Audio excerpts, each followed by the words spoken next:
Welcome you all. freeastroclass.com માં આપ સર્વેનું સ્વાગત છે.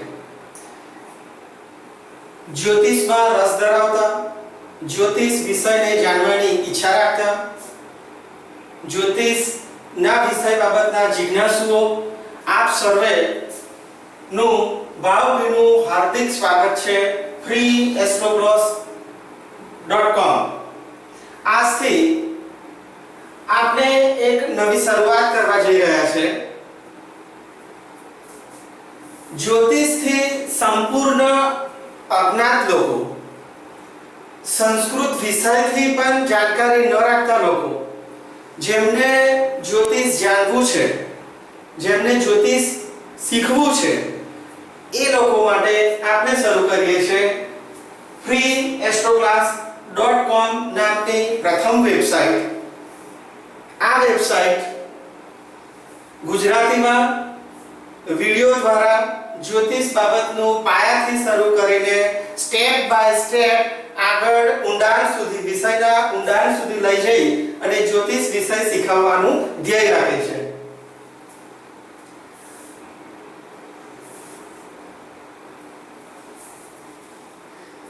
દેશ વિદેશમાં વસતા ગુજરાતી ભાઈ બહેન જેઓને ભારતની સંસ્કૃતિના ધરોહર સમી જ્યોતિષની આ વિદ્યા શીખવામાં રસ છે, તેઓ પણ આ વિદ્યા, આ જ્યોતિષ તેમના અનુકૂળ સમયે, અનુકૂળ સ્થળે તેમની રીતે શીખી શકે તે માટે તેઓનું પણ સ્વાગત છે. અને વધુ સારી રીતે વિષય વસ્તુને સમજી શકે, સચોટતાથી રજૂઆત થઈ શકે, તેમના લેવલથી સમજી શકે માટે ગુજરાતી સાથે સાથે જરૂર પડે તે પ્રમાણે અંગ્રેજી શબ્દો, અંગ્રેજી વાક્યોનો પ્રયોગ પણ કરવામાં આવશે, જેથી વિષયને વધુ સારી રીતે સચોટતાથી દરેકને સમજાવી શકાય. આ એક લેટેસ્ટ મોડર્ન ટેકનોલોજીનો ઉપયોગ કરીને અને અતિ પ્રાચીન એવા જ્યોતિષ શાસ્ત્રને શીખવવાનો એક નમ્ર પ્રયાસ છે, એક સુભગ સમન્વય છે કે ભાઈ લેટેસ્ટ મોડર્ન ટેકનોલોજીનો ઉપયોગ કરીએ છીએ અને શીખવીએ છીએ એક અતિ પૌરાણિક પ્રાચીન શાસ્ત્ર, જ્યોતિષ શાસ્ત્ર.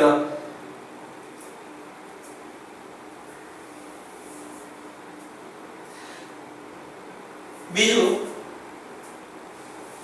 સમાજમાં પ્રવર્તી રહેલ જ્યોતિષ બાબતની કેટલીક ગેરસમજો, કેટલીક અંધશ્રદ્ધા જો આ પ્રયાસથી દૂર થાય તો હું એમ માનીશ કે મારો આ પ્રયાસ સફળ રહ્યો છે. જ્યોતિષને એક વિજ્ઞાનની રીતે મૂલવવામાં આવે, જ્યોતિષને એક વિજ્ઞાનની રીતે દરજ્જો આપવામાં આવે તો આ પ્રયાસને આપણે સફળ થયો છે, હું મારી રીતે તેમ સમજીશ. જ્યોતિષ એ મારો પ્રોફેશન નથી, જ્યોતિષ મારા માટે કમાવાનું સાધન નથી, મારી હોબી છે.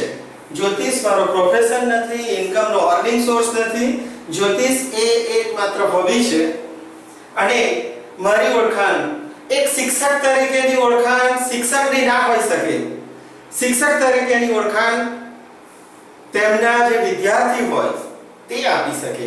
એટલે મારા આ પ્રયાસથી જે વિદ્યાર્થીઓ જ્યોતિષને સારી રીતે સમજે અને એ ઊભા થાય સમાજમાં અને એ ઊભા થઈને મારી ઓળખ આપે, તે મારી સાચી ઓળખ છે. હું પોતે જ્યોતિષની કોઈ ઓળખાણ નથી ધરાવતો. મારી ઓળખ જ્યોતિષથી નથી, મારા વિદ્યાર્થીઓથી થાય, દર્શકોથી થાય, તે જ મારી ઓળખ રહેશે.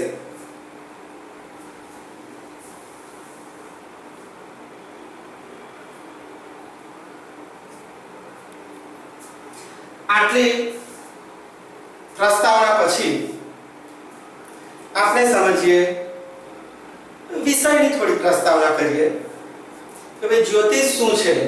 તો જ્યોતિષ શબ્દની રીતે જોઈએ તો જ્યોતિ ઈસ, જ્યોતિ અને ઈસ બે શબ્દથી બનેલો શબ્દ જ્યોતિષ. તો જ્યોતિ મતલબ દીપક, પ્રકાશ, અને ઈસ મતલબ ઈશ્વર, ગોડ. તો ભગવાનનો પ્રકાશ કે ભગવાનનો જે દિવ્ય પ્રકાશ છે તેનું આ શાસ્ત્ર. બીજી રીતે કહીએ તો it is known as science of light of God, કે ભાઈ આ એક પ્રકાશનું શાસ્ત્ર છે, ભગવાન તરફથી આવેલા પ્રકાશનું science of light of God. હવે આ શાસ્ત્ર કેમ જાણવું જોઈએ, કેમ શીખવું જોઈએ, એના બાબતની અંદર જોઈએ તો કે ભાઈ અમુક માણસના મગજની અંદર વૈચારિક માઇન્ડમાં કેટલાક પ્રશ્નો ઊભા થતા હોય. એ પ્રશ્નોના જવાબ દરેકને ક્યાંયથી ન મળતા હોય કે ભાઈ આ બનાવ બન્યો મારા જિંદગીમાં તો કેમ બન્યો, અથવા આ બાબતમાં હું પ્રયત્ન કરું છું ને એનું રિઝલ્ટ કેમ નથી મળતું, એ પરિણામ કેમ નથી મળતું.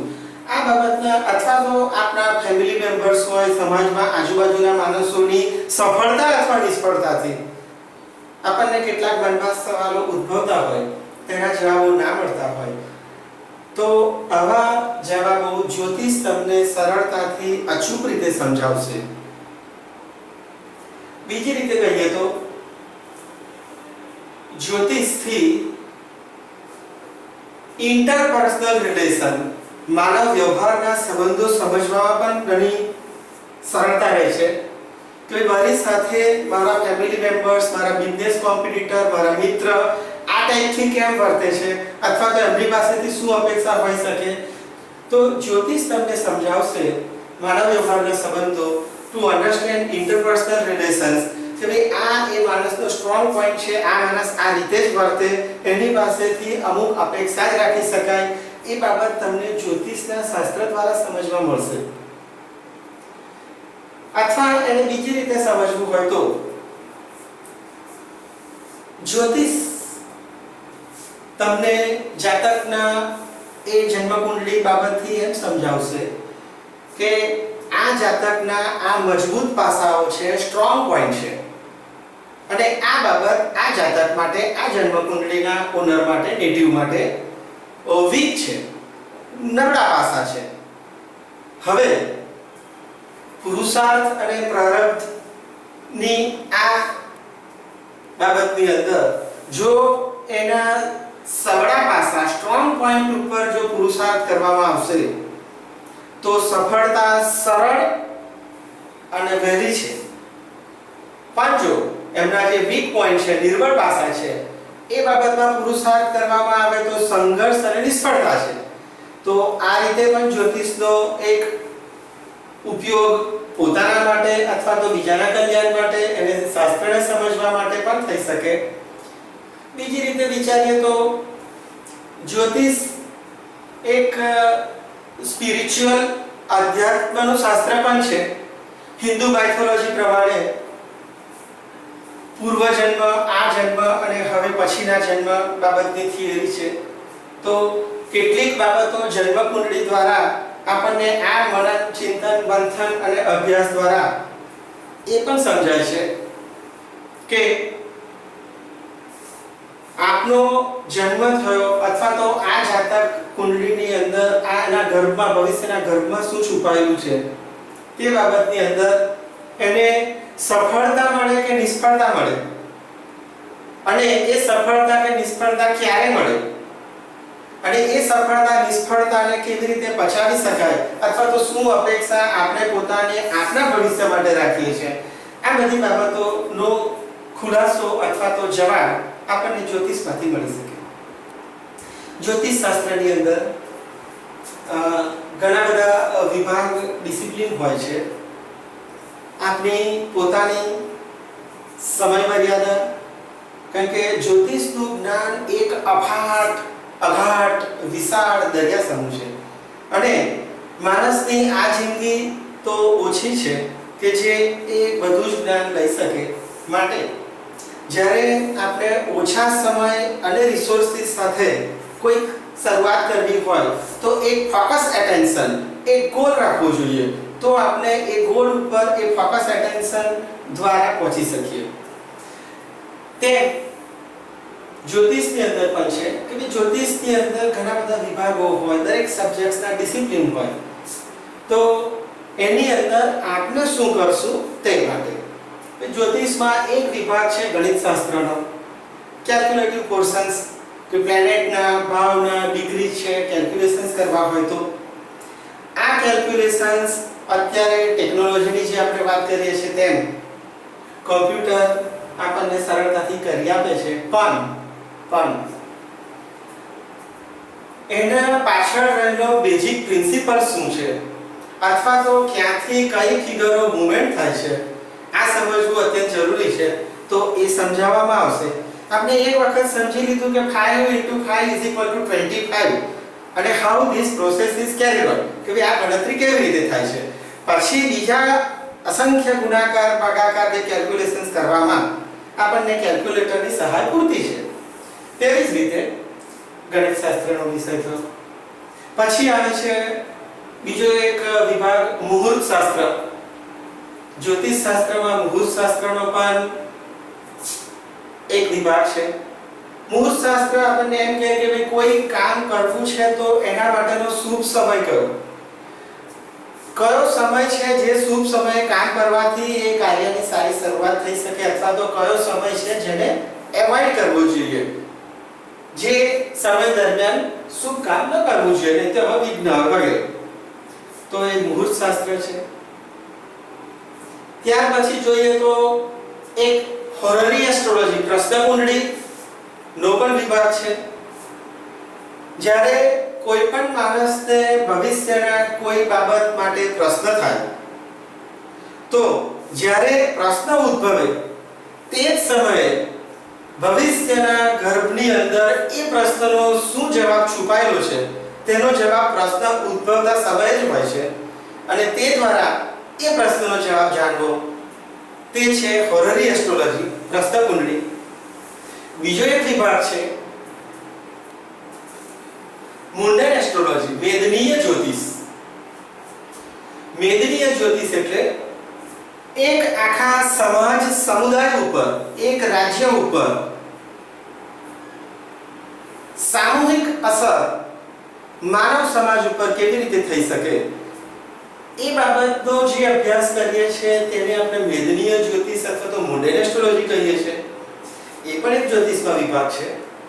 પણ આપણે કોન્સન્ટ્રેટ કરીશું, ધ્યાન કેન્દ્રિત કરીશું ફળાદેશ ઉપર.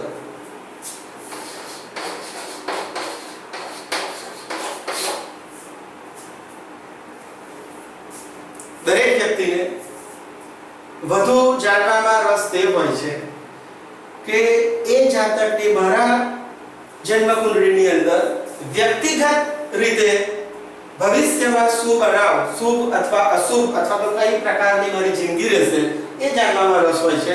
એટલે એક મહત્વનો મુદ્દો જે જ્યોતિષ શાસ્ત્રની અંદર દરેકને આકર્ષિત કરતો રહ્યો છે તે છે પ્રિડિક્શન્સ, ફળાદેશ. How to foretell future, how to predict the future by reading the planets and by reading the birth chart horoscope. જન્મ પત્રિકા, જન્મ કુંડળી નો અભ્યાસ કરીને એ જાતકના જીવનની અંદર શું બનાવ બનશે અથવા તો ભવિષ્યની અંદર શું છુપાયેલું છે એના ભવિષ્ય બાબતનું જે ફળાદેશ કથન કરવામાં આવે તે બાબત એક અગત્યની હોય છે, દરેકને રસ આપતી હોય છે અને આપણે પોતે આપણા મર્યાદિત સમય, શક્તિ અને સંજોગો પ્રમાણે ધ્યાન કેન્દ્રિત કરીશું ફળાદેશ ઉપર. તો હું સર્વે દર્શકોને જ્યોતિષ યાત્રાની શીખવાની શરૂઆતના આ પ્રવાસમાં આમંત્રણ આપું છું, ઇન્વાઇટ કરું છું, નિમંત્રણ આપું છું કે હવે પછીના વિડિયોની અંદર પ્રાથમિક તબક્કાથી એસ્ટ્રોલોજીના એબીસી થી શરૂઆત કરીને, જે જ્યોતિષનો કક્કો કહીએ તેનાથી શરૂઆત કરીને આપણે 1 by 1 સ્ટેપ ચડતા જઈશું, એક પછી એક અને એક ઊંચી મંજિલ સુધી પહોંચીશું. વિષયનો ઊંડાણથી અભ્યાસ કરીશું અને જેમ કહ્યું તેમ દરેક શિક્ષકની એક સ્ટાઇલ હોય છે.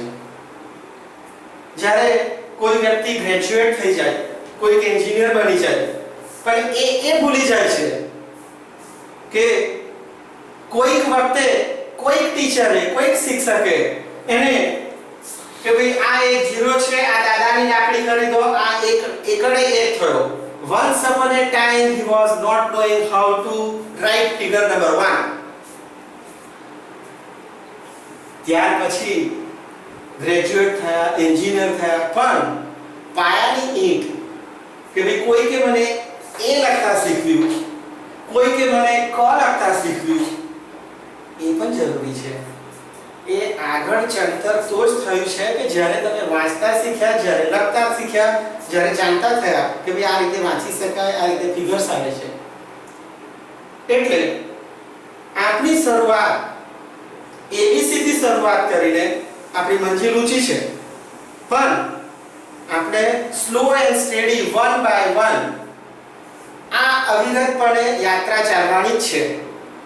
અને તેમાં તમારા બધાનો મને સહકારની જરૂર છે. સો આઈ ઇન્વાઇટ યુ ઓલ. હવે પછી ના વિડિયો લેક્ચર્સની અંદર ફક્ત વિષયની જ વાત થશે. Thank you for viewing.